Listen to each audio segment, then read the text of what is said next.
Welcome to the Buy Box Bandits podcast.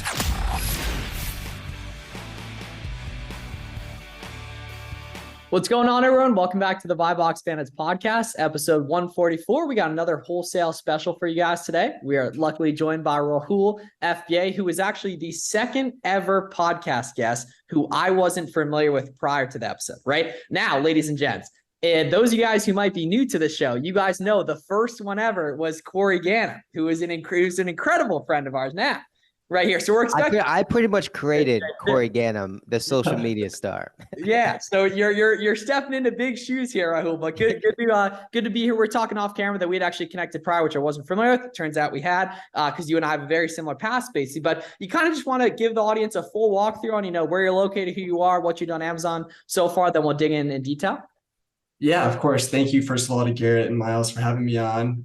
As Miles mentioned, my name is Rahul. I'm from the Columbus, Ohio region. So I don't know if there's too many guys on Twitter or girls on Twitter in that area, but that's where we're at. Like Miles mentioned, it's my first year on Amazon. I started back in December 9th, 2022 was my first sale. It was like those Lululemon bags. And that was kind of my proof of concept where I went to I was driving back home for winter break. And I stopped by this Lululemon in Cincinnati. I had like 80 of them. So I purchased them all. And as soon as I got home, I listed them and I woke up and they all sold. It was insane. And then year to date, I've done just over 1.89 million. And that's a healthy mix of OA and wholesale. We're starting to gear towards more of the wholesale side just because it's a little bit easier on the replenishable side, not having to handle with so many SKUs. And things of that nature. But yeah, that's kind of a quick background. So what did your first call it 4 months look like? I would presume you're probably mainly OA. And how did you scale? What did those numbers look like? Where did you really start to see the growth that obviously we see now with the 1.89 million? Yeah, good question. So I actually started RA, kind of again, starting with those Lululemon bags. And then in December, kind of like that first half month, I did like 33K in sales. And again, it was Lulu bags, like some random vinyls that I had from just like my reselling past. And then also a good amount of Nike RA. So I was hitting the outlets. Again, I had followed like all the big guys on Twitter and they were all, hounding like, go to your Nike outlets, go to them, just scan and see what's going on. So that's how I kind of started out. And then obviously I just graduated from Miami of Ohio. So I was a senior in school. So I had to go back to school in the end of January. So that's when I kind of flipped over to OA. And in terms of sales, January was 110, February 112. And then March and April is where we saw a huge jump because obviously I started sourcing online arbitrage. So in March, I hit like 152. And then April, I hit 252. So like an absolute insane ramp up. And then in May, June, and July, I actually saw a decrease in sales. So in May, I hit like 202. Then June and July were 139 and 134 because we were kind of revamping everything. And I didn't really realize the scale of returns. And I didn't really factor that as much as I should have into my numbers. So seeing that effect on the profitability after that huge month in April was kind of a reshift in our strategy. But in terms of the OA side, it was just kind of your main shoes and clothing type of products. That's kind of where I started out as, and then it's transitioned to other products as I move along. Sure. Did you say you did like 30 something last December and then 110 in January? Yeah, so I mean, I was killing it at the outlets. Like I would bring my girlfriend, my mom, my dad. Like we would be whatever, the Nike rooms. Whatever. That's the energy we need. The world desperately needs more people willing to do stuff like that. Yeah, it was insane. I mean, like in Ohio, it's pretty low key. There's like one in like Sunbury, which is like kind of like the Columbus one. So that one was like super busy all the time, just like normal people as well as like resellers. But then there was one that was like 50 miles away in like a city called Jeffersonville or whatever it is. And like, just like no one, like it's in the middle of nowhere. There would be like one other like reseller, but I think I talked to him a little bit. He was on Amazon, but he was mainly like eBay. So that was kind of nice because the SKUs that we were picking up were a little bit different in terms of like what worked for him versus what worked for me. So like we were just literally cleaning up for like 2-3 weeks in a row. And that really fueled January sales and a little bit of February as that inventory kind of leaked into there. What'd you study in college? So I studied finance. I was an entrepreneurship minor, but I dropped it just because it was too much work. Because I had like my card business. That's so and other ironic. things going on. The entrepreneurship minor was too much work, and then Well, also you started business.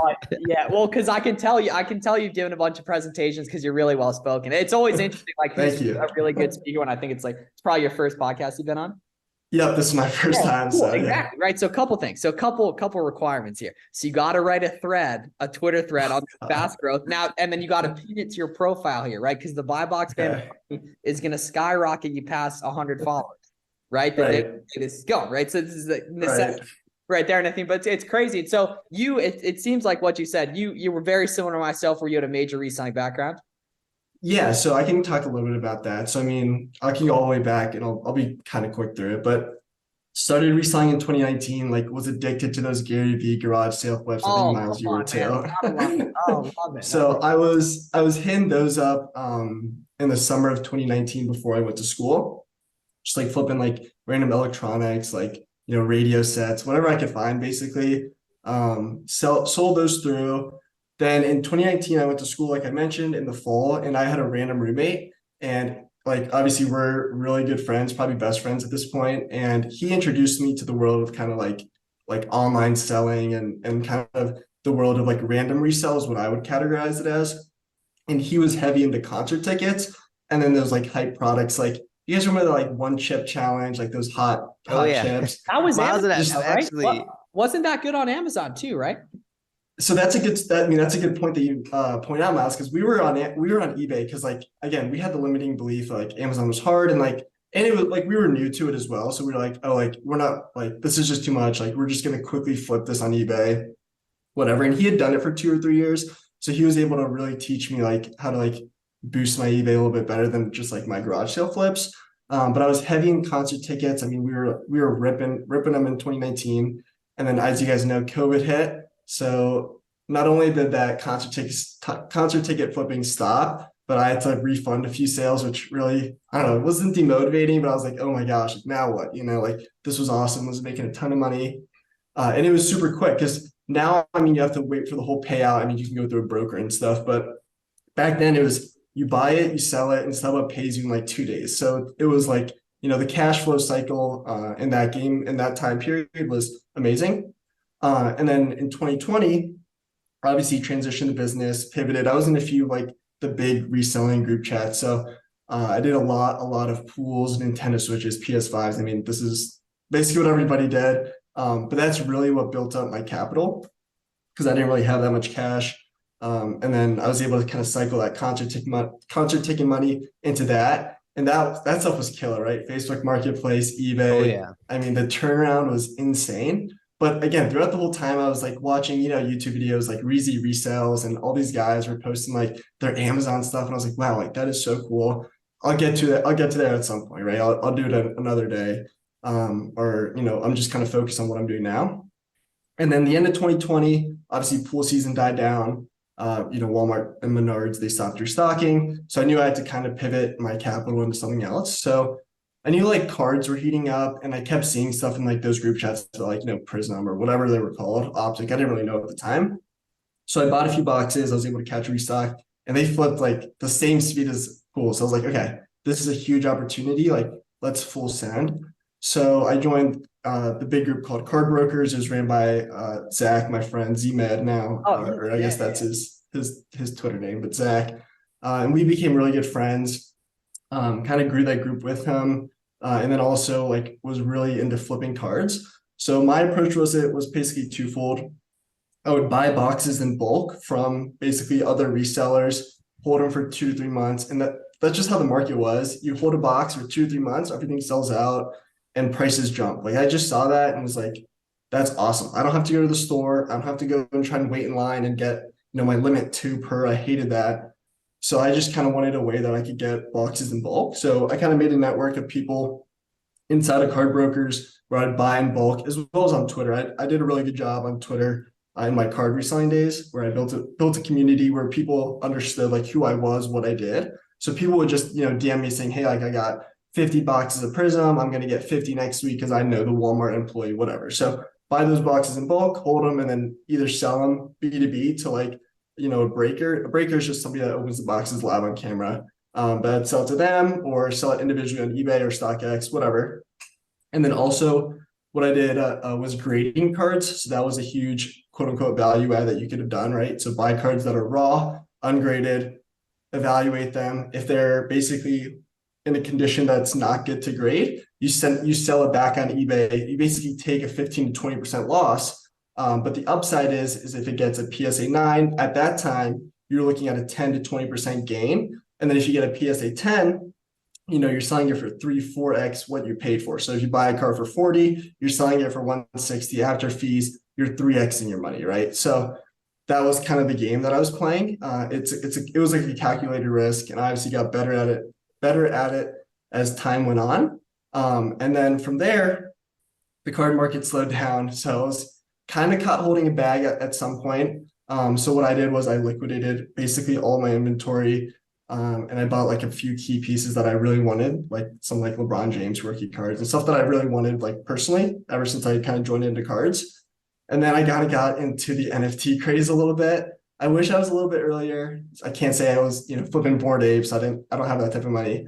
But that's where I feel like I was able to grow my analytical skills, which helped me boost my Amazon game, because how it worked on eBay with Amazon or with sports cards was basically you just check sold listings and you scroll through the listings, right? You're basically looking at a few things. You're looking at volume, right? Okay, if it's November 9th today, and I'm seeing like 10 sales on November 9th for this one card, I know it's a hot product, right? And I look at the active listings, sold listings, the different quantities, and you kind of have that mental model. Sure. But there's nothing like, SellerAmp or Keepa for eBay, at least that I looked into. Yeah, right? there's so much more volume on Amazon that like it would be tough to track like that. Yeah. Yeah, and the thing with eBay is there's so many it's all individual listings, right? So the data that is there's like the eBay program called eBay Terapeak. It's messy, it's not perfect. But with NFTs, you had a lot of tech-minded people, a lot of great software out there. So I had this software called NFT Nerds. And it was, I'd say it's a step above of Keepa and SellerAmp. It's crazy. Like it was tracking speed, volume, like literally everything. It was insane. I feel like I was trading stocks, and it was awesome. So I went through that. Then that was all the way up until 2022 summer. And I did like have an internship, like doing business consulting. So, and the market was, tanking in the summer of 2022. So I was like, you gotta all right, keep the parents happy. You gotta check the boxes here and there. I did that. Exactly. So I ended up liquidating all those NFTs, and I liquidated the Ethereum as well, which in hindsight wasn't that smart because it was like at 11 to 1200s where I sold at, and whatever. It's in the past. But basically I was cash rich after the summer in terms of like the business side of things. And I was just kind of looking for something new. And then I had seen, Miles, I guess you're like a bunch of your tweets about like, I think it's like old pictures of you in like your college dorm with like your shoes and stuff. I was that picture's awesome. gone way around the internet. It's crazy how many, like how treasured those like how valuable I feel like they are to me, just in terms of like using like tongue stories and such. Yeah. I mean, I saw like all those boxes, and it made me like, remember like back when I was a freshman in 2019, and I had like these random like products in like my closet and just like flipping those chips. It just like reminded me of that, which I kind of gotten away from with like those sports cards and NFT stuff. And then I was on YouTube just like watching random stuff. And there was like this one video, I wish I knew the name of it, but it was like this guy that said like, I want to have a warehouse in every single state or something, like, I don't know, clickbait, whatever. So I watched it and I was like, this is amazing. Like I'm going to try this. I'm going to do this Amazon thing. So I looked into the group chats that I already was a part of since 2019, 2020, just to see if like they had any free resources. And obviously they did, because Amazon's a big thing. So just like watch those like quick tutorial videos like SellerAmp, Keepa. Then I did a deep dive on YouTube. But I think it was like right around the Black Friday time. So you were posting like a lot of content. Warner was posting a lot of content. Last year, right? This is 2022. This is 2020. Yeah, last year. Basically a year from today. Yeah. Nice. Okay. Yeah. So I was watching a bunch of those. Then ordered a bunch of stuff from like East Bay. I remember you guys were tweeting that stuff. So I was like, okay, like this can't be like too hard. Like, let me try this. Bought like random The like famous Nike. line is, if Miles can do it, I can do it. Yeah, I mean, that's how you guys gotta be thinking about this stuff though. Like yeah, seriously. Yeah. So I mean, I just knew that I feel like I could be effective in it just because like I saw that how much data you guys had available to you and like what I was able to do without data and like versus what I could do with this data. Like it just kind of clicked to me. Like this is easy. Okay. It's the same thing as selling on one platform, it's just selling on another, plus you have the information. So bought a bunch of stuff in November, did the RA in November, December, and then that's kind of how we got here. That was a little bit longer winded than I hoped. Oh, dude, it's cool because you're a super purebred reseller, just like I am. You know what I mean? Yeah. So you said so you were watching the Gary Vee stuff, and then you had a random college roommate who happened to also be into the same stuff. Yeah, and the funny thing is I wasn't actually supposed to go to school, so I actually deferred another year. So I took a gap year to play hockey. I was taking another gap year to play hockey. I got injured at a training camp on August 4th, and I moved to school on like August 23rd or something. So absolutely insane trajectory that I got into the space. But that's just, yeah, I mean, super lucky, super fortunate that happened. Well, it's crazy the way the universe gets you where you should be. You know what I mean? Like Yeah. I chose my college the week of college decision day after it not even having been in my top 2 for a while. And then it happened. Right. Subsequently, it was in Pennsylvania, no sales tax and really close to an outlet, which was huge. Right. Yeah. And keeping going with that, 2 weeks before move-in, my dorm got moved from this old like shitty one to like a really, really nice one. And that's where my boys lived who had the car freshman year who would always drive me to the post office. So it's crazy. Oh my gosh, it's crazy how that stuff works. Just worked out, right? Yeah, you and I are both super fortunate with that stuff. So in terms of actually the tactical Amazon side of things, right? For everyone listening to this, pretty much everyone's biggest problem is I can't make stuff profitable. Right. So what sauce, but luckily a lot of people have outlets nearby, right? So how do you actually go about making stuff profitable at the outlets? Is it I go on Thursdays only because that's when they put out new stuff, or I wait for the emails where they have the friends and family going on, or what sauce can you drop in terms of outlet success? Yeah, that's a good question. So for the outlet success that I had, I mean, I stopped going after the middle of January since I've been full-time OA at Wholesale. But the biggest piece of advice I would say is you have to go every day. Like if you have the capability, like if you're not working a 9 to 5, you don't have kids, if you don't have, school or a job or whatever, you have to go every day. You have to be consistent. Because what ended up happening was, I'll go to the Nike store, it's a long line or whatever, and I see there's a Columbia store down the road. I was like, okay, I don't even know if people sell Columbia stuff, but I went to the Columbia store and they had like Sorel, which is a company owned by Columbia now I know about that. And Sorel, I was like, dude, this stuff is awesome. Like this has like great volume, great, low offer count, whatever. So I bought a bunch of Sorel stuff, and like that would never have happened if you don't go every day. So I'd say go every day.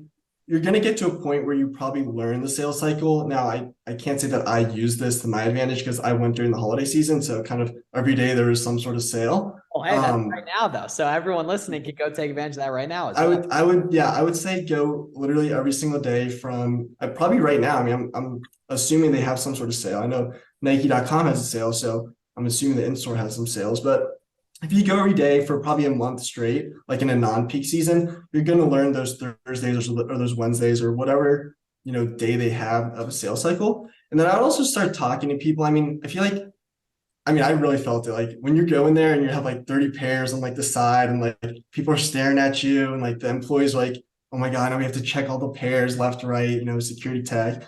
That's a pain in their butt. So I would just be friendly with them. And like, honestly, what I was doing was like, I was just telling them what I do. Like they were all like curious and like asking about it. So I just like be upfront, be like, yeah, I mean, I resell the stuff on Amazon. Like we have a storefront, we're doing this. And honestly, it makes them respect you a little bit more, I'd say. And also like anything you can do to like make their life easier. Like the one store that I went to was, they like had to check left, right, and the size on each one. I was like, dude, this is going to take like an hour. Like this sucked. So like me and my girlfriend would literally like help them check every single size, make their process easier, cut their work by 66%.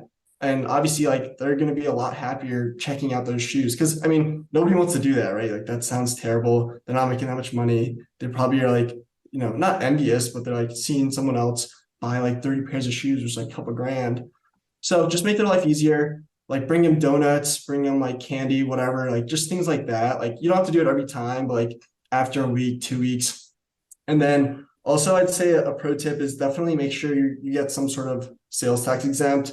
I missed out on that.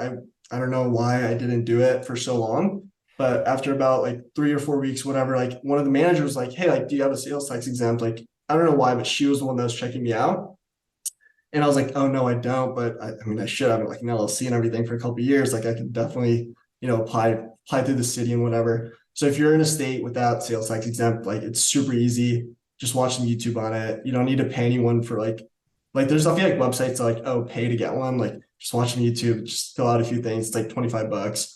But yeah, I'd say those are probably my tips on that. On Also, our One of the side. biggest things is just like owning it in the store, right? So Yeah. many people are chill, like, oh, I'm donating all this stuff, or I'm giving it to my like, man, if you just have the confidence, the self-awareness to just own it when you walk in there, I think your output and the experience will just be so much better. that Yeah. and also when you run into other Amazon sellers IRL, like they're either incredibly scared or like the coolest person you've ever met. And if they're the coolest person they ever met and they're local to you, that's like the biggest blessing. Like because Garrett and I are like we lived pretty close to each other. We would just go together. We didn't like randomly meet there.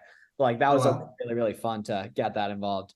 As those ones. So it wasn't 30 pairs, though, it was 60 pairs because you brought Yep. yeah, now that's my favorite term in all of reselling that unfortunately doesn't exist in Amazon. But when you say I brought a body with me, that's the term. For anyone who's not familiar, if you ever need to bring a second person with you to the outlets to get 30 pairs, that's bringing a body with you. That is not bringing a girlfriend, a cousin. The term is body.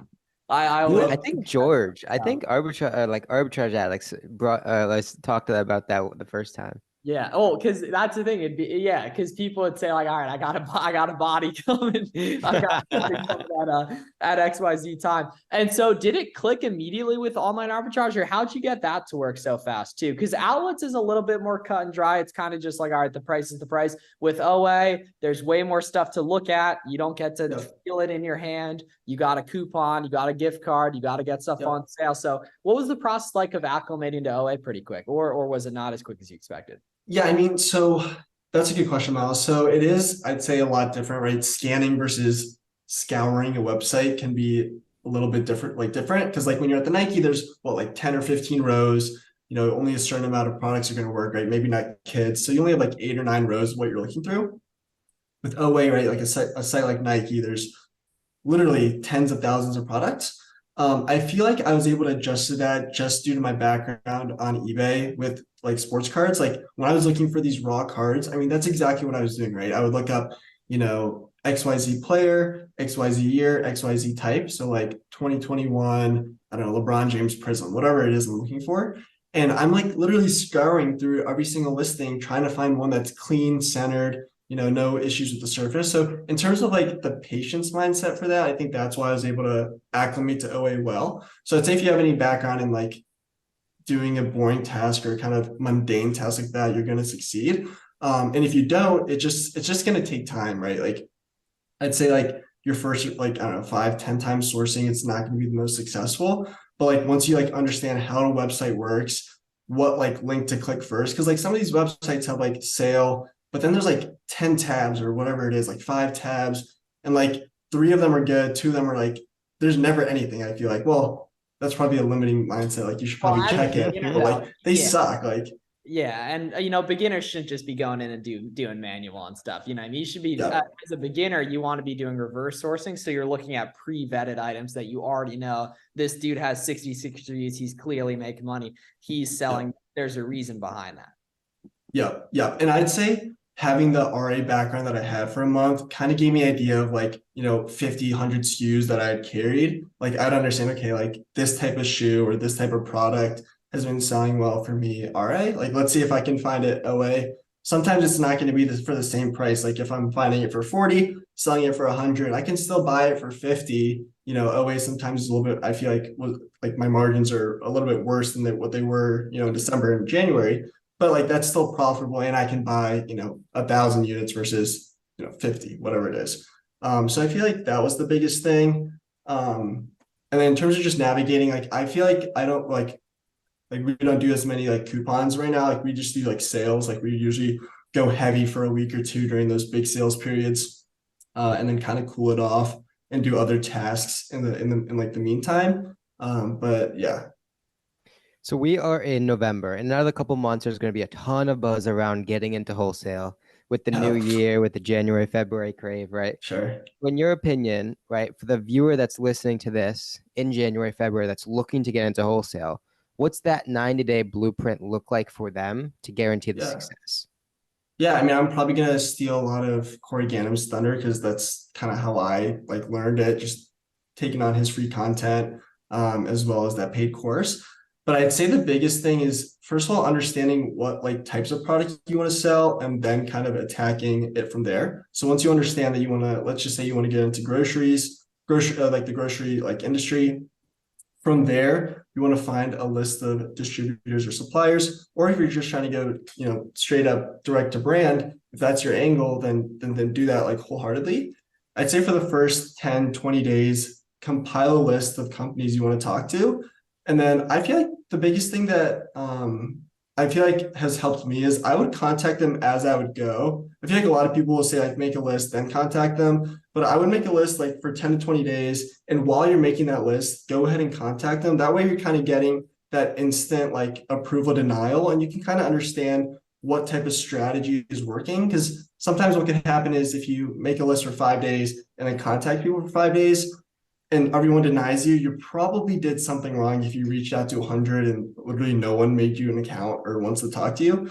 But if you, submit 20 a day for those 5 days. Speeding up the feedback loop. That's what we talk about with FBM nowadays. Same thing. Exactly. It's the same exact thing. So like once you get that instant approval, like, okay, I reached out to this brand, and then reverse sourcing your own strategy to get to that brand or that distributor and how you contacted them, then you have the blueprint for yourself, right? Because the blueprint for me, the blueprint for Garrett, the blueprint for Miles isn't going to work for everybody. But like once you figure out a way to contact X type of brand or X type of distributor and X type of industry, then all you have to do is repeat that however many times you have, right? If you don't have any restraints in your capital, you should be doing it, nonstop for years, right? But if, all of us have a restraint on capital, restraint on, capabilities, but so you get to a point where you have your kind of supplier batch and people you work with. But I'd say for the first 9 days, find people, contact them, get that, denial approval. And then I'd say the biggest thing is once you get those, 10,000, 15,000 SKU lists like through Excel, it's super overwhelming. Like I still can't say to this day that I've finished a complete Excel. So the biggest thing is it's going to be finding your products and placing that first order right away, right? So if there's an MOQ of, let's say 10 grand, and there's a list of 15,000 SKUs, and you get to like line 6,500 and your order is at like 11 grand, submit it. Like there's no reason to wait until you get through every single product and brand. I think that was a belief that I had. Like, I want to make sure that my first order is as big as possible with every single thing that I want. But what you're able to do in that scenario is submit that order 11 grand, whatever it is, you get that approval denial of, these products are selling well. Let's say for the second order now, you have 7,000 of that 11,000 that you want to reorder. Basically, after that is you only have to go through X amount of more lists to fill that 10,000 MOQ, right? I don't know if that math makes sense, but in my head, it sounds good. But it makes the ordering process a lot quicker. And you're able to kind of send orders and curry favor with your supplier a lot quicker. And I think that's something that, think about if you're a salesperson, like that's what you want, right? You want somebody spending money with you right now. First quick order helps a right bunch to now. establish credibility. Yep. I think that's been the biggest thing that we found to be like kind of an edge on our competitors. So yeah. Cool. Okay. And then in terms of actual setup, like I can't tell if you're in a home office or a warehouse right now. Like do you warehouse and prep in-house? Is prep center for OA, prep center for wholesale? How does that setup look like? Yeah. So good question. So in the beginning, it was all self-prep. So I was literally driving back on Thursday nights after my last class to home, prepping products Thursday night, Friday, Saturday, Sunday, leaving Monday morning, driving back to class because I had a class at like 10, fortunately. So I had a couple hours to drive, and Miami's only 2 hours away from Columbus. So I was driving back on Monday mornings, and that got a little bit insane. So after April, after that big 250 month, I was like, okay, like this is awesome. Like this is like kind of what I want to do full time. Like I can see the light at the end of the tunnel sort of deal. So like, let's get serious about this, right? Like let's either open a warehouse or let's get a prep center. So I kind of started that debate. I did like a little like Excel sheet, like cost value proposition for like both sides. And the fact that that we're in Ohio and we have 7.5% tax sales in Dublin or in like Columbus, the place that I'm at, the prep center route made a lot more sense for us. So found a prep center on Twitter.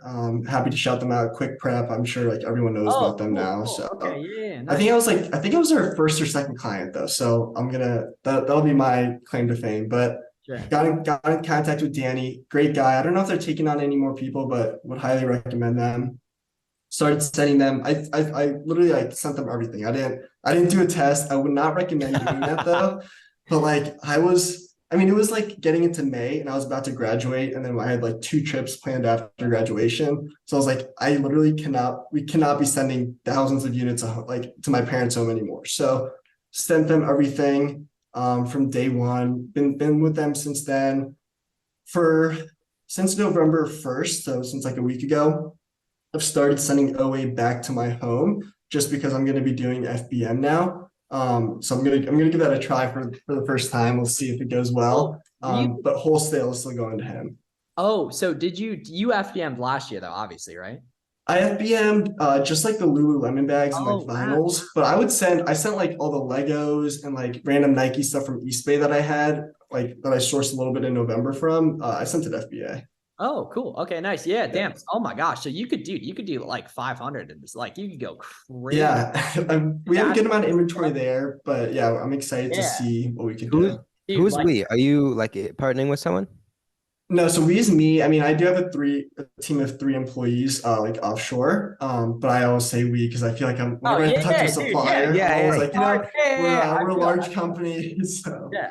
But yeah, I'm always refrained to saying we, but yeah, it's just me in terms of in US. Damn, so that's ridiculous scale quick with the lack of FBM. Oh my gosh. Damn, dude, you're gonna be able to put up some like 30 to 50K days. Like it depending on I hope so. Yeah.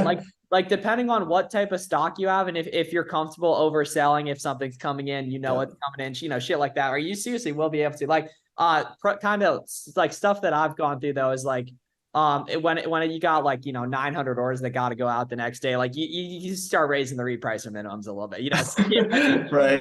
You get a little anxiety about making sure everything gets fulfilled and stuff. But that's okay, cool. What do you know Jackson on Twitter? Jackson? I'm like familiar with him. I mean, I've never contacted him, but cool. I'm familiar. Okay, cool. Yeah, because he scaled to the moon really, really quick too. And I'm just curious if you have like any mistakes that you made or stuff you would do differently, because you legit have like pretty much as good a first year as anyone's gonna have, right? But I'm curious, like any mistakes you made, things you would have done differently. Yeah, I'll probably pinpoint kind of large run up I had in April, and then followed with abysmal margins in May, which we hit 250 and change in April, and it was basically I'd say like 99% shoes and clothing. Obviously, our catalog has changed a lot more, so I'm comfortable saying what we sold back then. But I was buying that stuff at 22% ROI, and I was like, this is amazing. Like I can buy 100 grand a week at 22%. Like I was doing the math. I was like, I'm gonna get rich by the end of 2025 if I continue to do this. And that was a huge mistake, as you can imagine. So May, like every other email was refund initiated for order number or whatever. So I was like, I think that's the biggest thing. When you see people on Twitter saying, you have to buy shoes at X%, you have to buy certain products at X%, definitely lean into that. That's 100% valid. And then also having some sort of system for returns is probably a big mistake that I had.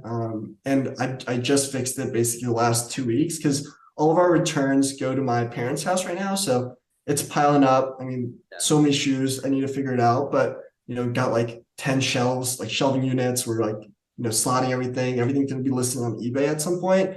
I think I'll probably just hire some like high school kid to do it.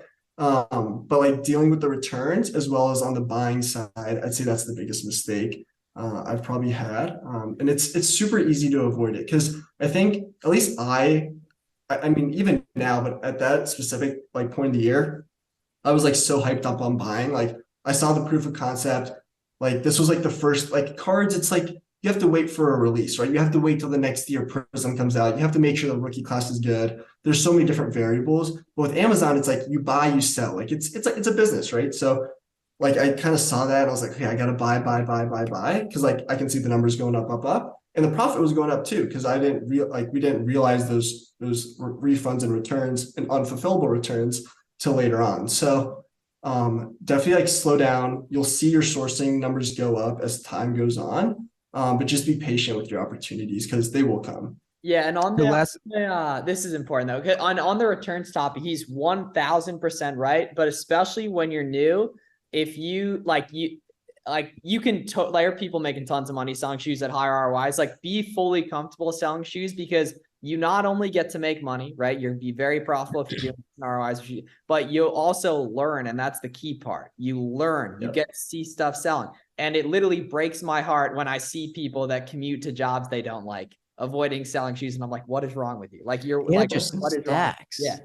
Because you find one size and then that leads to 3 or 4 other sizes. And you're learning. It's so amazing. And then it's like, okay. And then you establish yourself as an Amazon seller. So it's easier to meet other Amazon sellers. And it's just like, sell shoes as long as they're significantly above 30% ROI, 35% ROI. There's also great cash back. There's a lot less competition because it's more confusing. There's variation. There's so much less price tanking because there's less competition. There's more FBM. Therefore, you can learn a lot quicker. You guys gotta be comfortable doing that stuff. But you gotta understand, the people telling you not to sell shoes on Twitter already make a bunch of money. They already have an abundance of stuff they can go ahead and buy. So when you're new, it does make sense to put in the work initially. That's a really good way to put it. Exactly, right. And that's the problem is it's the same argument you make with FBM with like. Well, yeah, I mean, that's a completely different story. You're absolutely batshit crazy if you're not scaling FBM to the moon and you're listening to this and you don't already have like $5 million or at least like 500K. Yeah, it's crazy. Right. Cool. And Garrett's got a last question here. Yeah, before we wrap up here, you've kind of shown several times throughout your journey that you have like the utmost capability to pivot, right? You shifted from platform to platform, from product to product, from business model to business model, even within Amazon, from shoes elsewhere. Where do you think that like comes from, right? Do you think that's something that you've like learned over time, or you just realized that you kind of had to do it? What do you think? What do you attribute that to? I'd probably say just like my background in sports. Like, I think I know you guys talk about it all the time, but it rings true for myself as well. I played hockey at a very high level. Like, I played AAA growing up, was about to get into juniors before my injury. So in sports, and especially in hockey, you go through so many ups and downs in the season, and it's a year-round thing, right? The season starts in August, it ends in February, March, April, depending on how well the season goes. But then, you get a week off, but then like the whole summer you're on the ice, you're training. And you do have to, you don't have to necessarily pivot in terms of like business models or like the position you play, but the type of style of hockey that you play as you go from.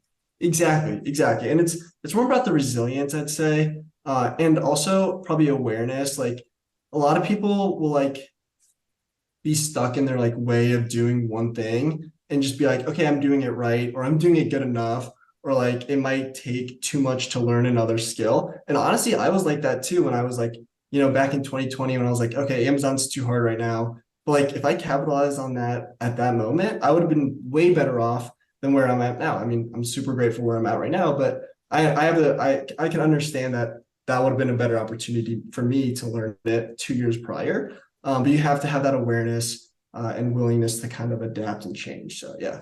Yeah, especially in the modern era, like sports is one of the only things outside of business that teaches you delayed gratification, and especially as a kid, right? Sports is the only time you're not on your phone. Probably it's the only time you got to practice, right? If you like the kids who didn't play sports, what they do, they play video games, right? Video games, instant gratification, dopamine. You can do it 24/7, doesn't really get you anywhere in life. Meanwhile, you see time and time again, like how people come on and tribute discuss sports. I could not agree more on that as well. Yep. And then really appreciate coming on, Garrett. We're 2 for 2 on people we haven't known. I don't miss, bro. I don't miss. It's crazy the killers that potentially might be listening to us. You got to hit the DMs and such, so you can go for 3 for 3 and so on. But dude, really appreciate you coming on. And where can people find you online? Yeah, I mean, so I'm on Twitter, RahulFBA. Hopefully I'll start, reaching out to people a little bit more and Well, yeah, you gotta tweeting. get that thread up. Yeah, there's certain necessity. I I don't would. know if I can ever put a thread up, but we'll see. I can always Well, start hey, interacting with you've done a people. lot harder things than sit there for 20 minutes and put the little True. emoji in. Yeah, that's That's fine. Yeah, but Rahul FBA is basically where you can find me on Twitter. But yeah, if anyone Thanks, has man. anything, Appreciate just it. reach out. But yeah, thank you yeah. Thanks guys. a lot. Seriously, and thanks everyone for listening. We'll see you guys in the next one.